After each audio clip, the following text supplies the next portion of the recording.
கர்த்தருடைய பரிசுத்த நாமம் மகிமைப்படுவதாக.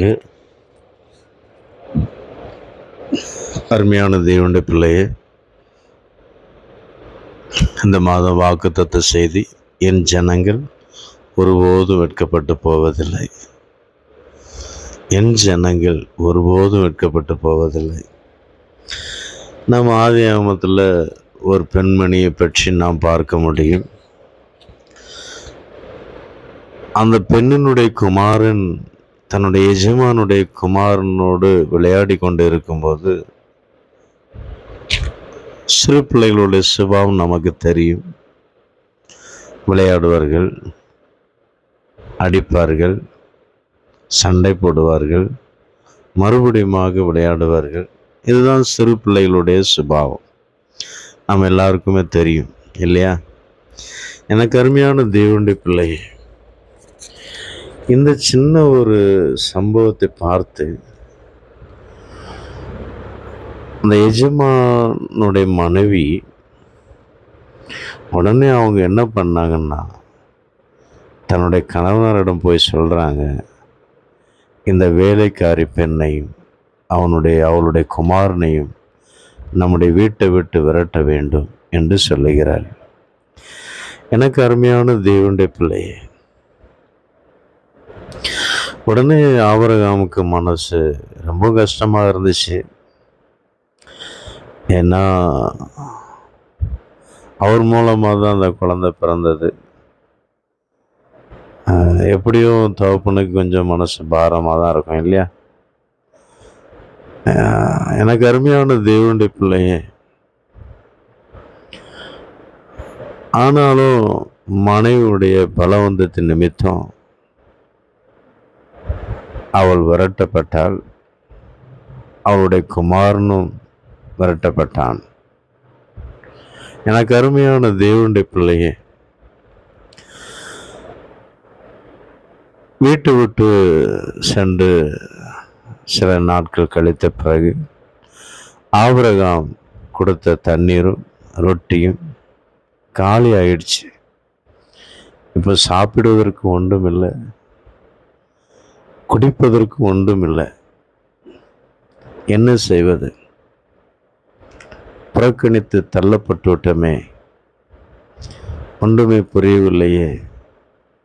என் பிள்ளை இப்பொழுது தண்ணிக்காக அழுது கொண்டு, வயிறு பசிக்காக அழுது கொண்டு சாகப் போகிறானே, என்ன செய்வது? என் பிள்ளையின் சத்தத்தை நான் கேட்கக்கூடாது, அவன் சாகிறதை நான் பார்க்கக்கூடாது என்று சொல்லி ஒரு ஓரமாக வைத்துவிட்டு அந்த பெண்ணோ தூரமாக நின்று கொண்டு அழுது கொண்டு இருக்கிறார். எனக்கு அருமையான தேவனுடைய பிள்ளை, ஆதியாகமம் 21வது அதிகாரத்தை நீங்கள் வாசிக்கும் போது உங்களுக்கு தெரியும். அப்பொழுது கர்த்தருடைய வார்த்தை 17வது வசனம், தேவன் பிள்ளையின் சத்தத்தை கேட்டார். தேவதூதன் வானத்திலிருந்து ஆகாரை கூப்பிட்டு, ஆகாரே, உனக்கு என்ன சம்பவித்தது? பயப்படாதே. பிள்ளை இருக்கும் இடத்திலே தேவன் அவன் சத்தத்தை கேட்டார். நீ எழுந்து பிள்ளையை எடுத்து அவனை உன் கையினால் பிடித்து கொண்டு போ, அவனை பெரிய ஜாதியாக்குவேன். ஹல்லேலூயா! எவ்வளோ ஒரு அருமையான ஒரு வார்த்தை பாருங்க. அந்த சாராள் அம்மா என்ன நினைச்சாங்க?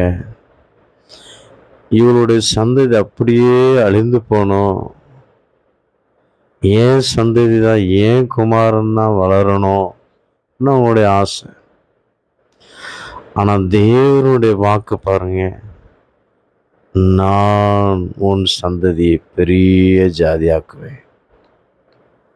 எனக்கு அருமையான தேவனுடைய பிள்ளை, அதே போல் யாரும் உங்களை அழிந்து போகணும், எப்படியாவது ஒன்றுமில்லாமல் போகணும், நீங்கள் வேலை செய்கிற இடத்துல உங்களுடைய மேனேஜருக்கிட்ட போய் உங்களை பற்றி அவதூறாக பேசி இல்லாத பொல்லாத சொல்லி எப்படியாவது விரட்டணும்.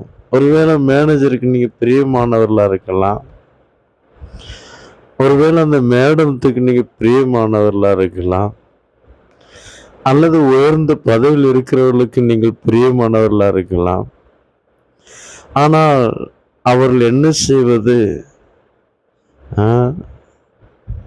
நல்ல சகோதரனாச்சே, நல்ல சகோதரியாச்சே, இவர்களை நான் எப்படி அனுப்புவது? ஆனால் இவர்களுக்கு விரோதமாக, இந்த சகோதரனுக்கு சகோதரிக்கு விரோதமாக பலர் விரோதமாக பேசுகிறார்களே, என்ன செய்வது? ஒன்றுமே புரியல. போன்று சொல்ல முடியல. இப்போ மேனேஜருக்கு, ஏன்னா ரொம்ப நெருக்கமானவர்கள், மேனேஜர் ரொம்ப நேசிக்கிறார். எனக்கு அருமையான தேவனுடைய பிள்ளைய போன்று சொல்ல முடியல. சரி, என்ன செய்ய?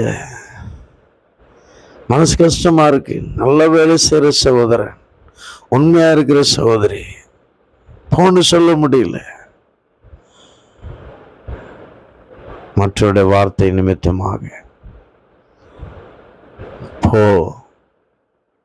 என்று சொல்வதற்கு கூட மனசு இல்லாம, ஆனா அவளுடைய கிரியைகளின் நிமித்தம் எப்படியாவது அனுப்பி விட்டுருவோம்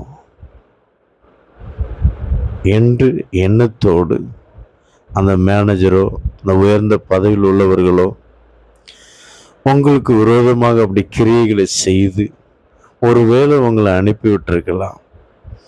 இப்பொழுது கஷ்டப்பட்டு கொண்டிருக்கலாம். அவர்களுக்கு முன்பாக நான் வெட்கப்பட்டு தலை குனிந்து நான் வந்து விட்டேனே, என் தேவன் என்னுடைய வாழ்க்கையில் இப்படி செய்து விட்டாரே, நானும் இப்பொழுது கஷ்டப்படுகிறேனே. எனக்கு அருமையான தேவனுடைய பிள்ளையே, கர்த்தருடைய வார்த்தை உங்களுக்காக தான். இப்படிப்பட்ட சூழ்நிலை யார் யார் போய்கொண்டிருக்கிறார்களோ அப்படிப்பட்டவர்களுக்காக கொடுக்கப்பட்ட வார்த்தை. அப்படிப்பட்ட ஜனங்களை பார்த்து சொல்லுகிறார், உன்னையும் நான் பெரிய ஜாதியாக்குவேன். சோர்ந்து போக வேண்டாம். யார் உங்களை புறக்கணித்து தள்ளினார்களோ, யார் மூலமாக புறக்கணித்து தள்ளப்பட்டீர்களோ அவர்களே அல்லது அவர்கள் முன்பாக தேவன் உங்களை உயர்த்துவார். எனக்கு அருமையான தேவனுடைய பிள்ளை, தேவன் சொல்ற வார்த்தை, என் ஜனங்கள் ஒருபோது வெட்கப்பட்டு போவதில்லை. இப்போ பாருங்க, இந்த இஸ்மவேலருடைய சந்ததியில் இருக்கிற தேசத்தில் தான் செழிப்பா காணப்படுதுங்க. அந்த அவர்களுடைய எண்ணெய் மூலமாக தான் நாமெல்லாம் வண்டி ஓட்டுறோம். எவ்வளோ பெரிய லக்ஸரி வண்டிலாம் வச்சிருக்கிறோம். அந்த வண்டியில் போனோம்னா எண்ணெய் எங்கிருந்து வருது தெரியுமா? அந்த இஸ்மவேலுடைய சந்ததியின் இடத்துல தான் வருது. யாரை புறக்கணித்து தள்ளுனாங்களோ, சாராளமா அந்த தேசத்திலிருந்து தான் என்ன வருதுங்க. எனக்கு அருமையான தேவனுடைய பிள்ளை, எத்தனையோ தேசத்துக்கு அனுப்பப்படுது. தேவன் சொன்ன வார்த்தையின்படி அந்த தேசத்தை ஆசீர்வதித்தார், அவருடைய சந்ததியை ஆசீர்வதித்தார். அதே போல இப்படிப்பட்ட சூழ்நிலை போய்கொண்டிருக்கிற யாரா இருந்தாலும் சரி, உங்களை கொண்டு தேவன் அநேக ஜாதிகளுக்கு போஷிக்கத்தக்கதாக கர்த்தர் உங்களை உயர்த்துவார், கனப்படுத்துவார், மேன்மைப்படுத்துவார். நீங்கள் எந்த இடத்தில் வெட்கப்பட்டீர்களோ அந்த இடத்துல தலை நிமிர்ந்து நடக்கத்தக்கதாக கர்த்தர் உங்களை ஆசீர்வதிப்பார். எனக்கு அருமையான தேவனுடைய பிள்ளையே, ஒருபோதும் வெட்கப்பட்டு போவதில்லை. நாம் ஒருபோதும் வெட்கப்பட்டு போவதில்லை. கர்த்தர் நம்மை ஆசீர்வதிப்பார், பலப்படுத்துவார், பாதுகாப்பார், மேன்மைப்படுத்துவார், தலை நிமிர்ந்து நடக்க உதவி செய்வார். ஆமென். கர்த்தருடைய வார்த்தை விசுவாசிப்போம். நிச்சயமாகவே கர்த்தருடைய அற்புத கிரியைகளை நாம் காண்போம். ஆமென். God bless you.